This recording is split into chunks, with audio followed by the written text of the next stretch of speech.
bonsoir, ça dépend de l'heure auquel vous nous prenez. Nous sommes très heureux d'être parmi vous une fois de plus ce matin. Et nous imaginons que ce plaisir est partagé. À chaque jour suffit sa peine. Tous les jours sont les mêmes, mais tous les jours ne se ressemblent pas. Et la Bible nous dit que vous ne savez pas ce qu'un jour peut affronter. Par la grâce de Dieu, nous allons partager la pensée de Dieu sur ce grand thème qui est, comme d'habitude, très capital pour nous. Les trois principales forces de ta vie. Laissez-moi dire à quelqu'un que Dieu est esprit. Il est invisible mais réel. Il a établi des lois, des règles et des principes qui ne peut en aucun cas violer.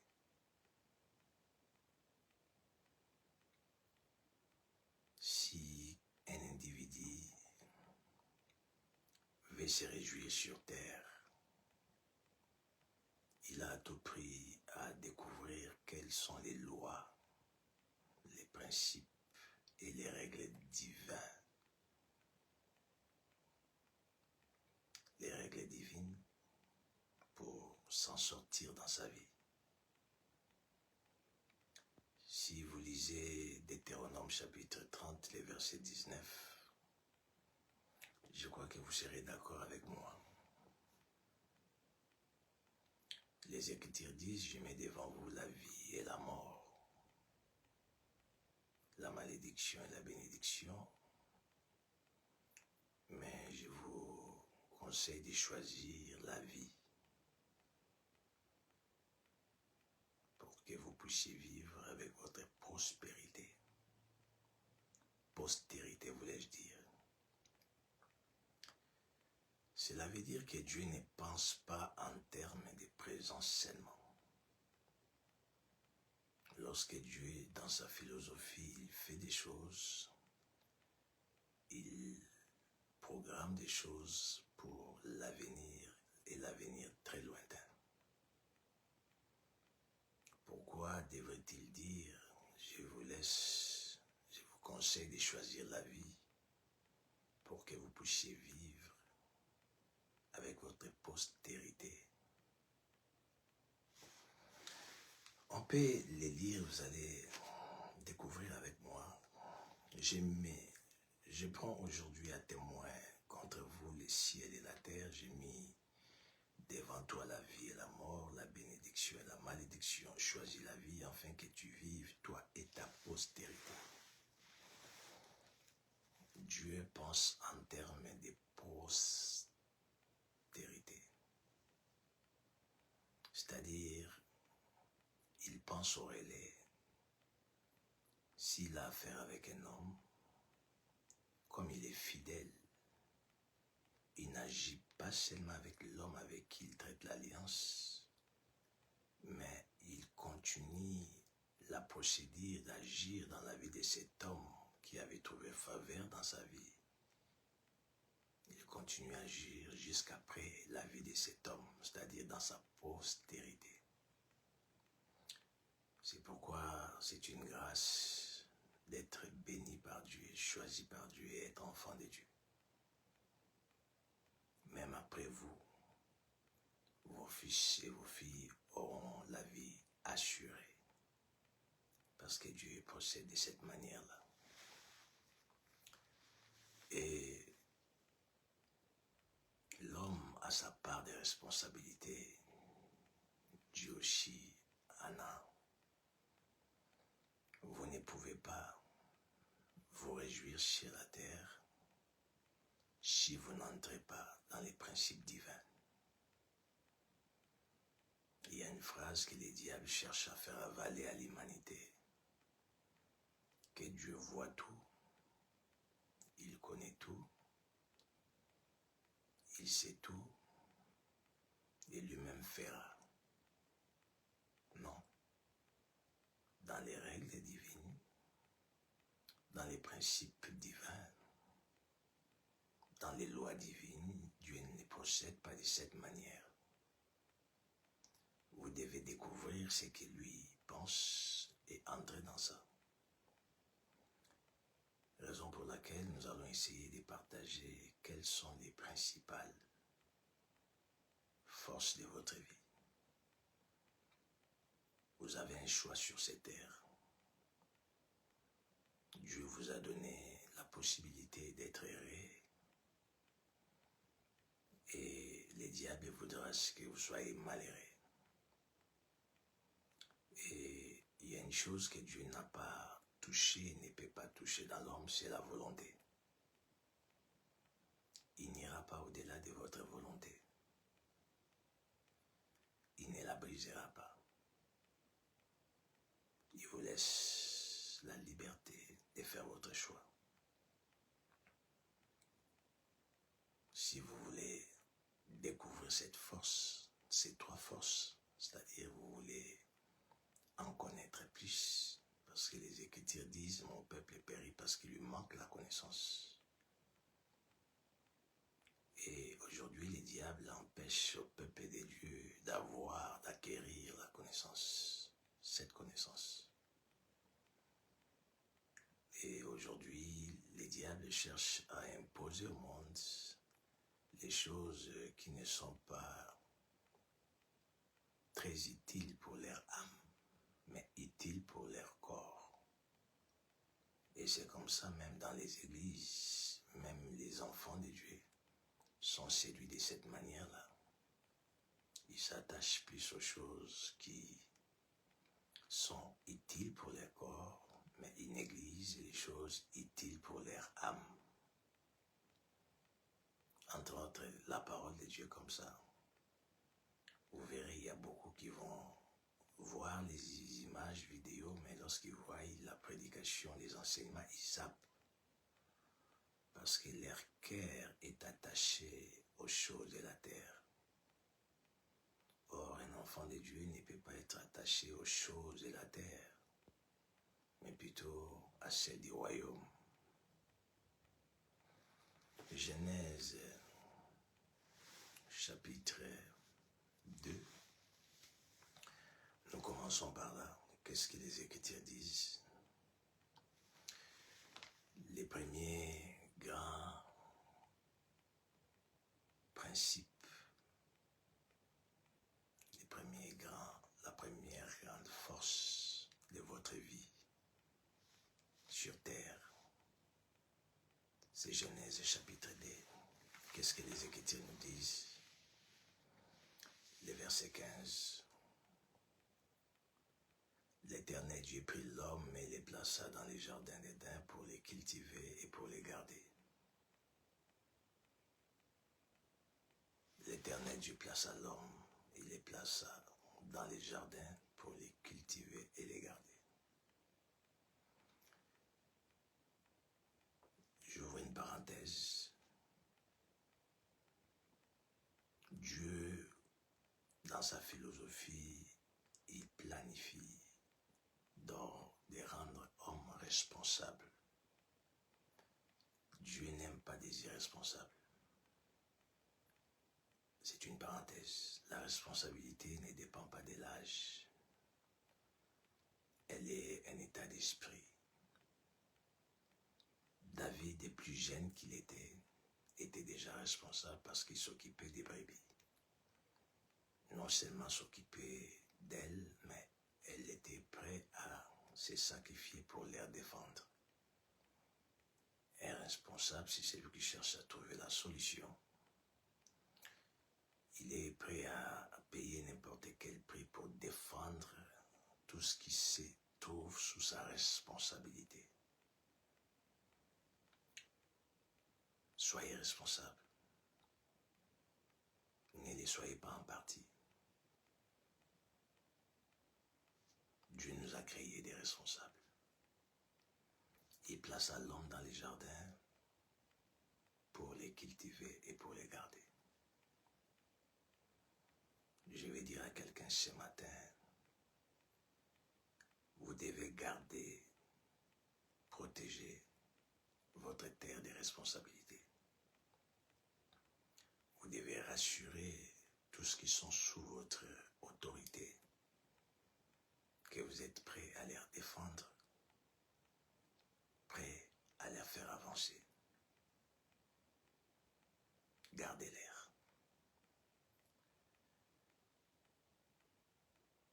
Et un responsable, c'est celui qui cultive.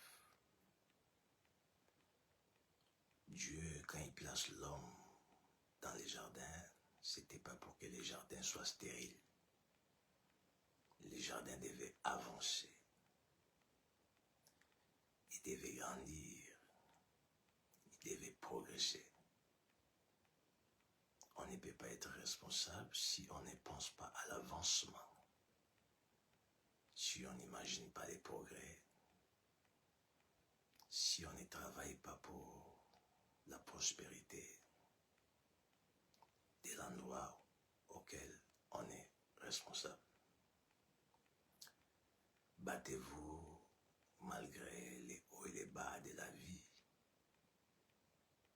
afin que vous puissiez cultiver la vie de vos enfants, c'est-à-dire travailler pour leur progrès, leur instruire, leur assurer l'avenir, travailler, cultiver pour tous ceux qui sont sous votre responsabilité, afin qu'ils soient rassurés dans leur futur. C'est vrai que quand on cultive les fruits, et labourer la terre ne se voit pas dans les présents. Il y a un processus pour que ce travail se fasse et enfin que les fruits soient palpables. Et en étant responsable, cultiver cette manière d'opérer. Soyez patient lorsque vous cultivez, c'est-à-dire lorsque vous travaillez. Payez les prix, dégouliner, de transpirer. Attendez les temps des récoltes. Je m'adresse à quelqu'un qui cultive aujourd'hui, qui travaille durement aujourd'hui, qui paye les prix pour rassurer les terrains ou les personnes qui sont sous son autorité. Dieu vous dit, soyez forts, ne désespérez pas, demeurez positif. Il y a un temps pour tout. La récolte arrive et elle est certaine. Les premiers points, la première grande force de votre vie, qu'est-ce que Dieu dit? Les Écritures disent, l'Éternel Dieu donna cet ordre à l'homme, tu pourras manger tous les arbres du jardin, mais tu ne mangeras pas de l'arbre de la connaissance du bien et du mal, car les jours où tu en mangeras, tu mourras. Les premiers points, la première force de votre vie sur terre, c'est les interdits. Le monde a commencé par les interdits et il s'achèvera par les interdits. Dieu est esprit dans le monde spirituel et la force de ce monde, c'est ce qu'on ne doit pas faire. Il y a 3 catégories, si je peux les énumérer de cette manière, des interdits.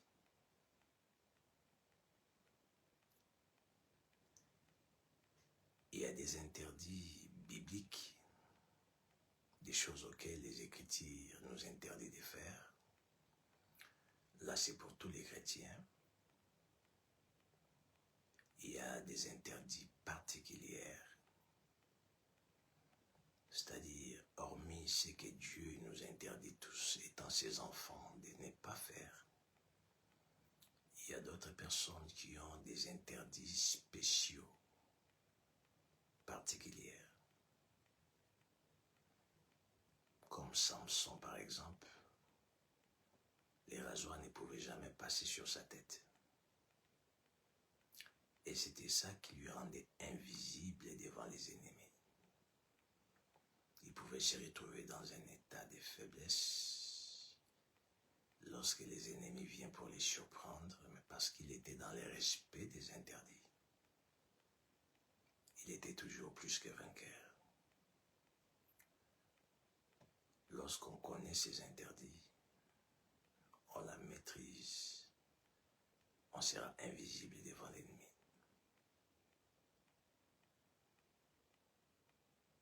Le respect des interdits vous rend impossible à maîtriser. Les esprits impies ne vous comprendront jamais. L'enfer ne pourra jamais vous maîtriser. Vous savez pourquoi Dieu a dit dans Psaume 89, si je ne m'abuse, j'ai trouvé David mon serviteur, j'ai le roi de mon huile sainte. Ma main les soutiendra, mon bras les fortifiera, l'ennemi ne les surprendra point. Comment l'ennemi ne peut pas surprendre un roi? Parce que dans la vie de chaque roi, il y a des interdits qu'il doit respecter. Samson était un roi, tant qu'il respectait les interdits, l'ennemi ne pouvait jamais les surprendre.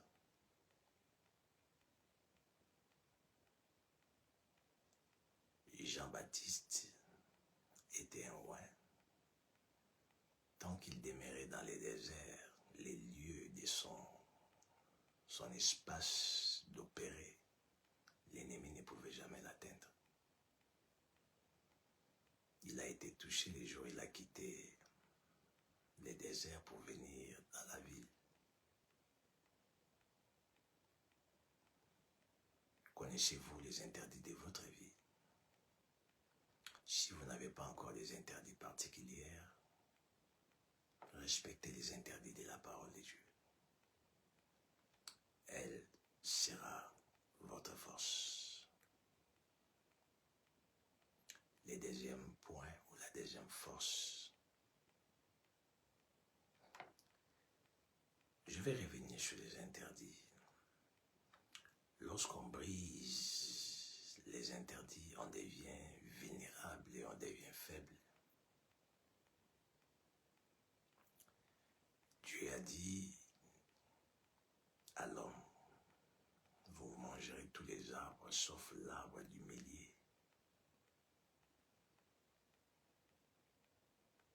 Mais quand vous lisez la Bible dans Genèse chapitre 3, les versets premiers, le diable vint pour essayer de les empêcher de continuer à respecter les interdits. Ce que le diable fera tous les jours dans votre vie, c'est vous amener à briser les interdits. Je disais qu'il y en avait trois sortes. Il y avait les interdits bibliques. Il y a des interdits particuliers auxquels Dieu se révèle à une personne, lui dit ça tu ne feras pas, ça tu ne toucheras pas, ne pars pas là-bas, ne voyage pas dans cette ville, ne fais pas ceci, ne fais pas cela. Et je vais attirer l'attention de quelqu'un ce matin. Quand vous avez des interdits, vous devez les garder secrets. Les interdits, c'est pour vous, c'est pas pour votre entourage. On ne révèle pas les secrets du royaume. Hormis les interdits particuliers divins, il y a les interdits de la société.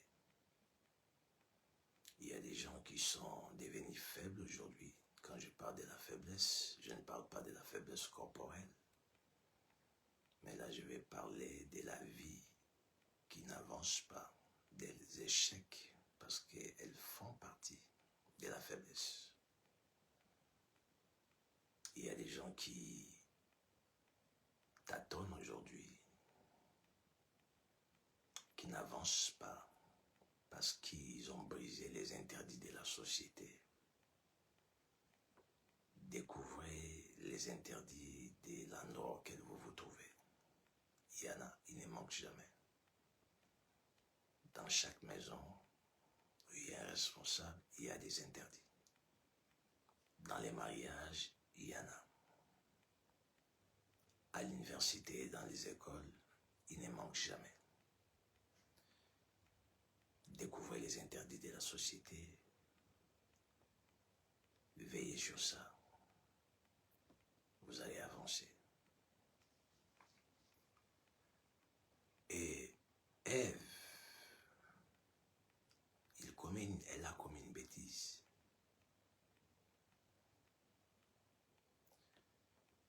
Lorsque vous avez des détails de ce que Dieu veut de vous,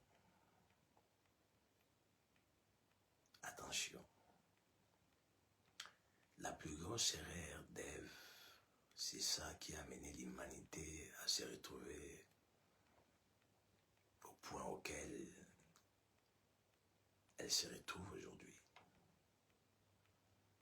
C'est commencer une conversation contraire à la pensée divine.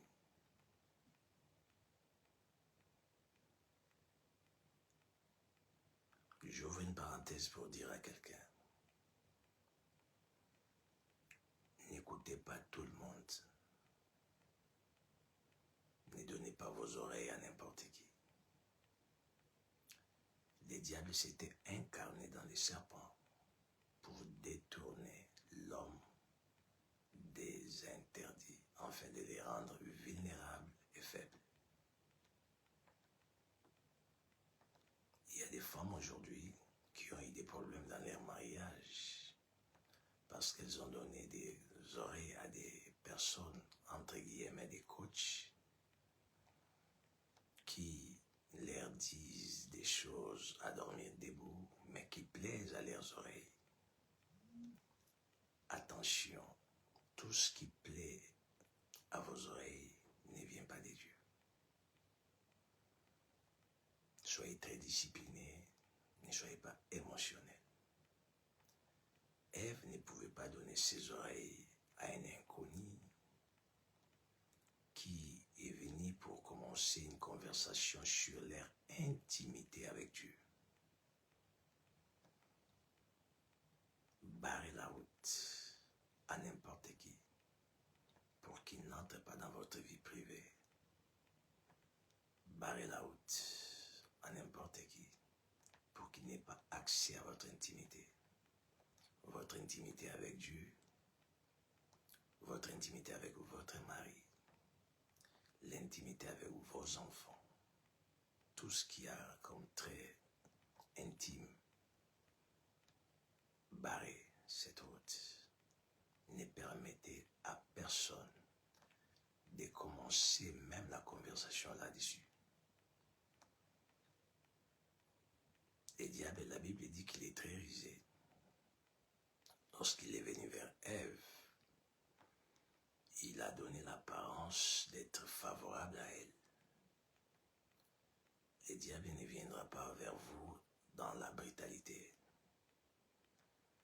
Il viendra avec vous dans la douceur, vers vous dans la douceur. Il viendra vers vous avec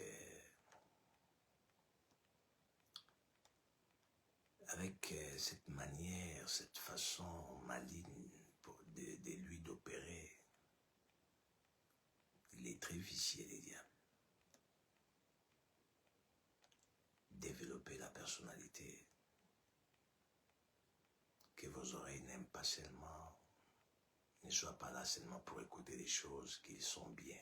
Il y a des choses qui vous plaisent aux oreilles, mais qui sont purement sataniques et diaboliques. Ce qu'il a rencontré à Ève, ça faisait plaisir à ses oreilles, mais cela les a détournés de la destinée.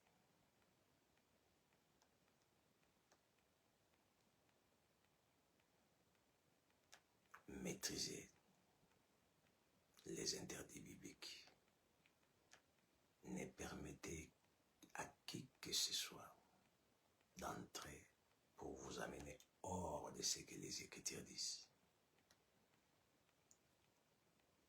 Ne permettait à personne même de débiter cette conversation. Le deuxième point, la deuxième force de votre vie sur terre. Vous devez avoir cette force. Lorsqu'on est fort, on avance, on progresse, on est puissant. Et ce sont des choses qui viennent de la connaissance venant de Dieu qui vous rend fort. Je me répète pour dire, Dieu n'a pas dit que mon peuple périt parce qu'il est pauvre, non. Il n'a pas non plus dit que mon peuple périt parce qu'il est de la famille inconnue, non. Mon peuple périt parce qu'il lui manque la connaissance. Désirer la connaissance. Aimer la connaissance. Elle se donne, elle se transmet par la bouche, elle se reçoit par les oreilles. Matthieu chapitre 19, qu'est-ce que la Bible nous dit? Le verset 27, les Écritures disent ceci. Ça, c'est votre deuxième force, c'est notre deuxième force de notre vie sur terre. Pierre, prenant la parole, lui dit, « Voici, nous avons tout quitté et nous t'avons suivi. Qu'en sera-t-il pour nous?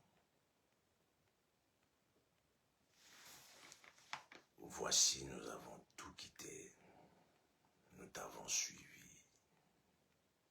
Nous avons tout quitté. » La première des choses, nous t'avons suivi. La deuxième des choses. Apparemment, quand vous lisez ces passages, vous avez vous pensez, vous imaginez qu'il n'y a que des mouvements. Nous avons tout quitté, c'est-à-dire nous avons abandonné des choses et nous avons fait le second mouvement de vous suivre. Non. Il n'y a pas que des mouvements dans ces passages bibliques. Il y en a 3. Non, il y en a 4. Les 2 sont visibles, lisibles, mais les 2 autres sont invisibles. Il faut que le Saint-Esprit vous ouvre l'œil, la compréhension pour les comprendre.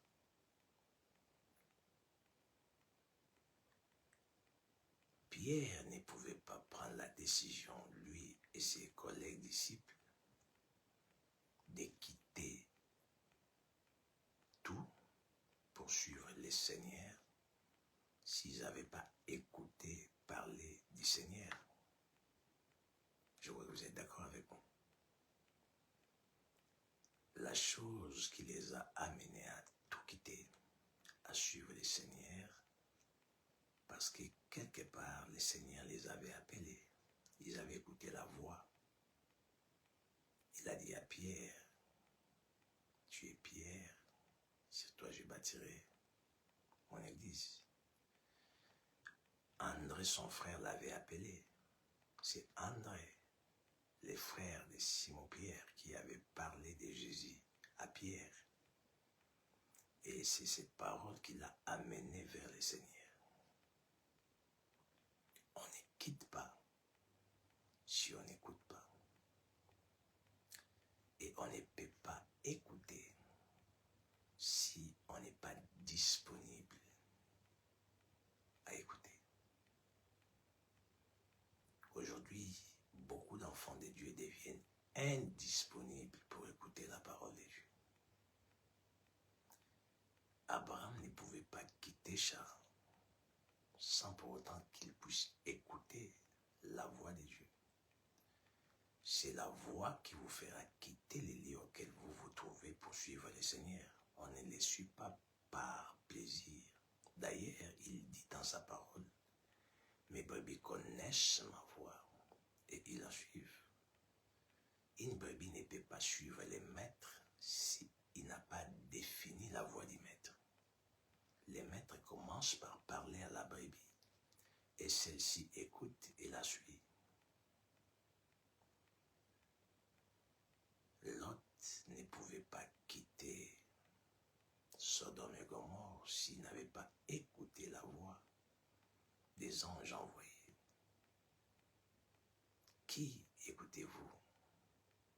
Qui a la possibilité de parler dans vos oreilles? Votre vie, vos oreilles doivent être vaccinées à la parole de Dieu. Vous devez respirer les Écritures, vous devez aspirer les Écritures. Tout de vous doit être centralisé par la voix de Dieu. C'est à travers cette voix divine que les choses vont basculer positivement dans votre vie. Et la voix divine s'écoute de plusieurs manières. Elle s'écoute par les enseignements dont, comme je vous donne maintenant, vous pouvez écouter Dieu maintenant là. Vous pouvez écouter Dieu en lisant la parole. Vous pouvez l'écouter dans la voix audible comme vous m'écoutez. Il a diverses manières de vous parler. Mais les centres, les principaux moyens, c'est la parole, les enseignements. Comme je suis en train de parler à quelqu'un ce soir, ce matin. Aimez la parole de Dieu. Elle vous fera quitter d'un lieu pour vous amener à un autre. Le lieu initial n'est pas un lieu qui doit perdurer dans votre vie. C'est vrai, vous devez écouter la voix à un lieu, comme Abraham l'a écouté à Charan. Mais la destination n'est pas le lieu où vous écoutez. La destination, c'est un autre lieu. Mais vous commencez par écouter dans un lieu. Lot a écouté la voix à Sodome, mais la destination n'était pas Sodome. C'est la première des choses. Nous avons tout quitté, la deuxième force. Tout quitter pour suivre le Seigneur. Mais dans tout quitter pour suivre le Seigneur, il y a les premiers points. Mettez-vous disponible à écouter Dieu. N'écoutez pas seulement Dieu lorsqu'il vous dit des choses qui vous font plaisir. Dieu ne vous dira pas seulement des choses qui vous plaisent. Il peut vous dire des choses qui sont contraires à votre volonté. Étant enfant de Dieu, vous devez dire Amen à cela. La parole de Dieu est l'absolu et elle ne change pas. Aujourd'hui, beaucoup d'enfants de Dieu cherchent qu'on leur parle des choses qui leur plaisent. Des choses qui vont vers leur penchant. Quand vous commencez à vouloir seulement écouter des choses qui vous amènent à vos penchants, comprenez que le diable s'est déjà infiltré dans votre vie. Toute écriture est inspirée de Dieu, même si elle va à l'encontre de ce que vous voulez. Étant enfant de Dieu, dites Amen à cette parole. Je vais poser une question à quelqu'un. Pensez-vous qu'Abraham était prêt à quitter Charan? Il était bien dans cette ville. Il a passé des bons moments là. Mais d'emblée, on lui dit, bouge décédé, va ailleurs. Israël devait écouter cet ordre divin de quitter l'Égypte pour aller ailleurs. Apprenez à écouter Dieu, même quand il vous dit des choses contraires à votre volonté. C'est pourquoi les Écritures disent que ta volonté soit faite sur la terre comme au ciel. Sur la terre, c'est pas la terre seule. Quand on parle de la terre, c'est la terre où vous et moi nous sommes la terre parce que nous avions été formés de la poussière de la terre. C'est les premiers mouvements. Nous avons tout quitté. Et pour suivre les Seigneurs, la mentalité doit changer. La philosophie doit changer.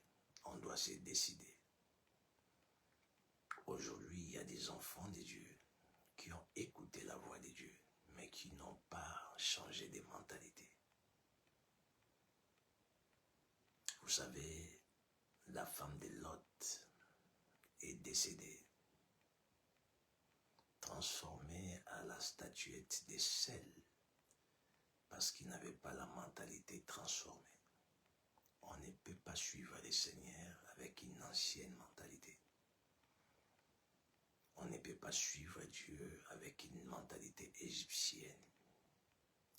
Raison pour laquelle tous ceux qui sont sortis de l'Égypte sont décédés dans les déserts, hormis Josué et Caleb. C'est à cause de la mentalité, la philosophie qui n'était pas changée. Vous êtes enfant de Dieu depuis. Est-ce que votre philosophie a changé?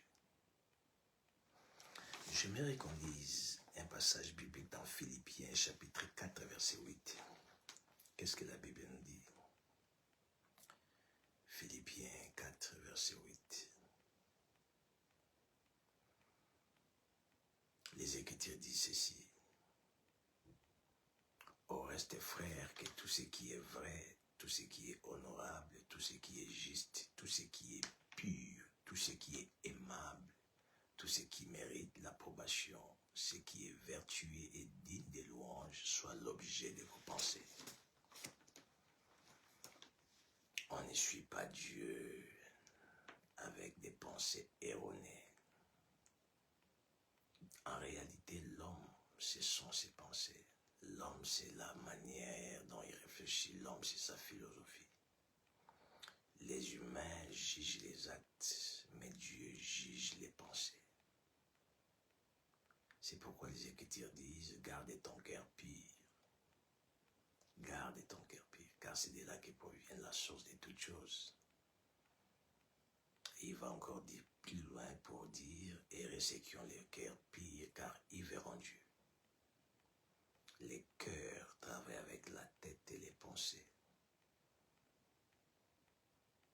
On ne peut pas être enfant de Dieu, réfléchir comme les Égyptiens, parler comme les Égyptiens, agir comme les Égyptiens, penser comme les Égyptiens. Non, on n'est pas enfant de Dieu non, on est enfant de Dieu par mentalité et par sémence. Pierre, pour décider de quitter tout pour suivre le Seigneur, il avait transformé ses pensées.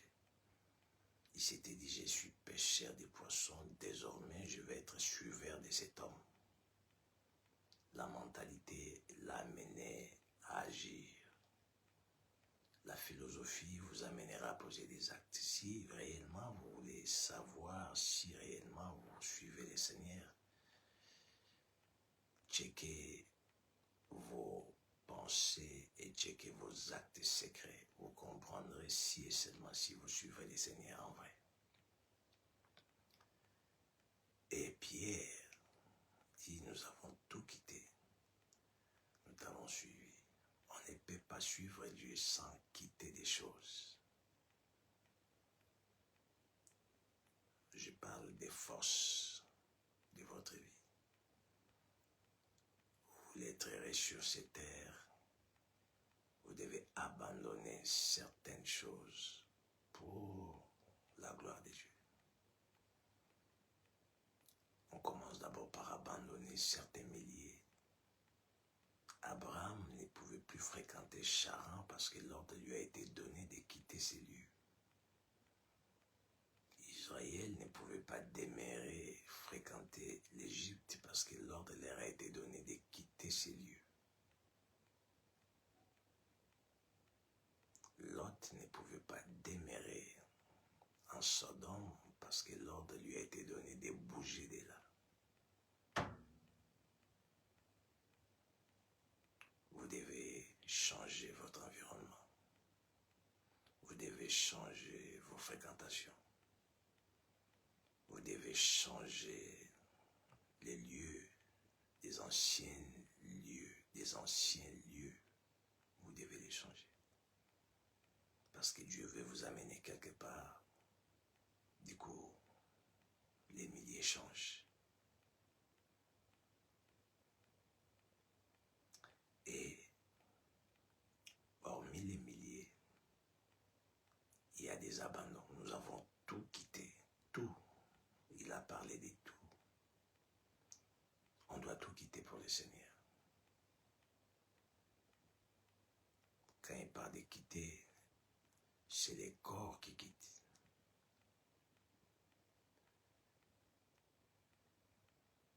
Vous ne pouvez pas dire que j'ai des pensées positives, mais votre corps fait autre chose. Paul dit, j'ai traité durement mon corps. Un enfant de Dieu qui ne sait pas quitter, faire quitter son corps dans certains actes, il ne suit pas encore le Seigneur.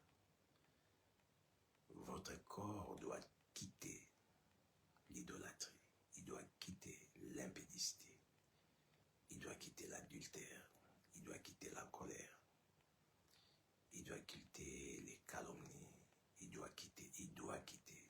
Nous avons tout quitté. Faites-vous un examen de conscience, posez-vous des bonnes questions. Avez-vous quitté? Parce que Pierre, en fait, il posait la question dans le présent, mais il parlait du futur. Il était déjà entré dans la philosophie de Dieu. La philosophie de Dieu, c'est un futur meilleur, un futur plus meilleur. Il peut vous prendre dans un faible commencement, mais pour vous garantir un avenir meilleur. Non seulement vous, comme je le disais tantôt, à votre postérité aussi. Et Pierre, il sentait qu'il avait fait des sacrifices, lui et ses collègues, disciples. Mais il voudrait être rassuré. Parce que jusque-là, ils n'avaient aucune promesse de Dieu. Ils vivaient avec le Seigneur, mais ils n'avaient aucune promesse. En fait, Pierre a provoqué la bouche de Dieu pour s'ouvrir, en fait, de leur promettre.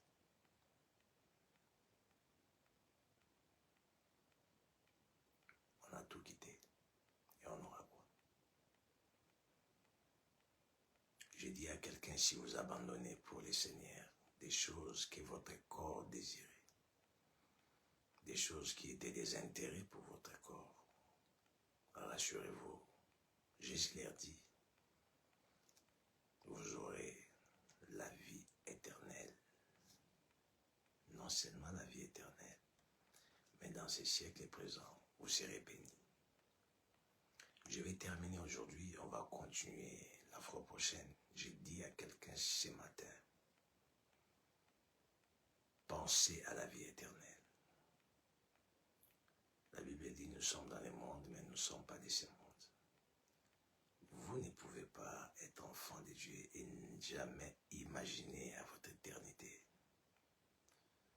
Ça doit être votre quotidien. Si Pierre et les autres disciples avaient accepté d'abandonner pour suivre le Seigneur, c'était d'abord pour le ciel. Que votre principale, que votre raison principale de suivre le Seigneur, que ce soit d'abord le ciel, d'abord le ciel. Ne suivez pas le Seigneur d'abord pour les choses de ce siècle, parce que la réponse de Jésus était claire. Pierre, tu me poses la question que vous avez tout abandonné. Écoute ma réponse. Vous aurez, on peut le dire, hein, si vous voulez. Matthieu 19, nous retournons par là, le verset 27, c'est par là qu'on termine. Matthieu 19, verset 27. Et Jésus leur répondit. En fait, Pierre a posé la question, mais Jésus n'a pas répondu seulement à Pierre. Et cette réponse n'est pas seulement à Pierre, c'est pour moi et vous aussi. Jésus nous répond, parce que nous avons abandonné. Nous avons laissé la colère, nous avons abandonné l'impédicité, nous avons abandonné les calomnies, nous avons abandonné tout ce qui est du monde. La réponse, c'est pour les gens qui ont abandonné et qui ont décidé de suivre le Seigneur. J'aimerais, avant de continuer, le Saint-Esprit me souffle quelque chose. Nous avons tout abandonné et nous t'avons suivi.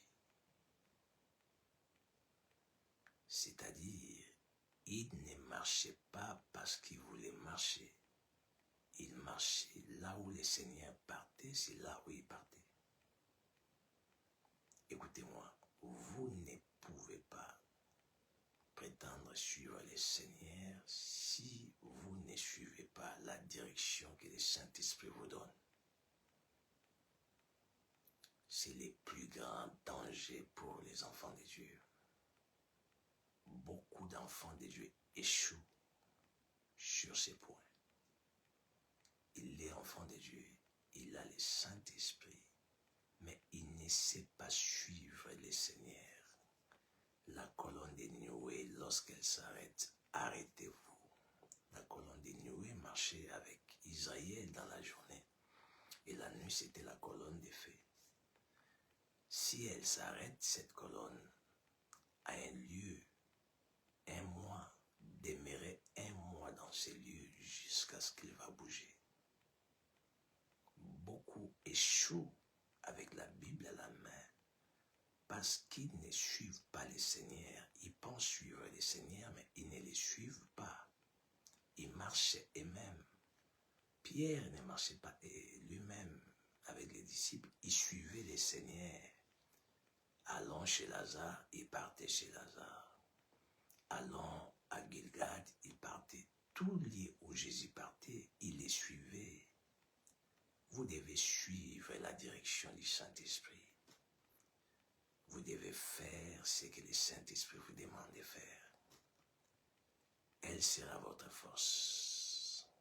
Ces actions-là sera votre force. Ne calculez pas. Quand on marche avec Dieu, on ne calcule pas avec l'intelligence. Dieu est esprit.